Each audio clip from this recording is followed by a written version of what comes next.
এক নম্বর হলো ফিরাউন সারাদিন ভর বলে আমি খোদা আমাকে মানতে হবে। সন্ধ্যা যে সময় বেলাটা ডুবে যায়, এই ফেরাউন জঙ্গলের মধ্যে যায়, আমি আল্লাহর কাছে দুইটা হাত তুলে বলে, আল্লাহ, ক্ষমতার মালিক তো আমি ফেরাউন না, ক্ষমতার মালিক তো তুমি আল্লাহ। মুসা আলাইহিস সালামকে আল্লাহ পাক পরওয়ারদিগার আলম বললেন, এই যে একটা শব্দ সারা দিন দরবার করে আমি ফেরাউন খোদা দাবি বেলে করে ঘুরি বন্ধ।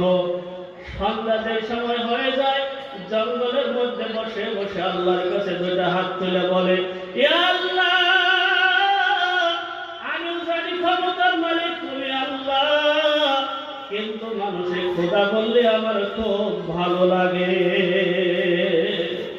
খোদা বললে খুব ভালো লাগে। সেই জন্য আমি এই আমার কাছে দরখাস্ত করে দেখে আমি ফেরাউনের ধ্বংস দিই না, গজব দিই না। দুই নম্বর কারণ হলো দিলের কানকে লাগাইয়া শোনা যায়। দুই নম্বর কারণ হলো কিছু গরিব মানুষ আছে বন্ধ, এই গরিব মানুষগুলা আল্লাহর কাছে দৈনিক আল্লাহর কাছে ফরিয়াদ করে, মাবুদ, আমরা গরিব মানুষ, আমরা প্রতিদিন একটা হাস করে একটা সময় করে আমরা ফেরাউনের বাড়িতে খানা পিনা করি। কি করে? গরিব মানুষ আছে, ওই ফেরাউনের বাড়িতে একটা টাইম ভাত খায়, খানা খায় দুঃখের সময়। আর গরিব মানুষের আল্লাহর কাছে খানা খেয়ে দোয়া করে, ইয়া আল্লাহ, আমরা গরিব মানুষ তোমার কাছে দোয়া করে, মালিক, ফেরাউন যত যন্ত্রণা করুক মালিক, তুমি ফেরাউনকে ধ্বংস করে দিও না। কারণ ফেরাউনকে যদি তুমি ধ্বংস করে দাও মালিক, এই একটা হাঁস খানা আমরা কোন সবাই খাবো রে মালিক।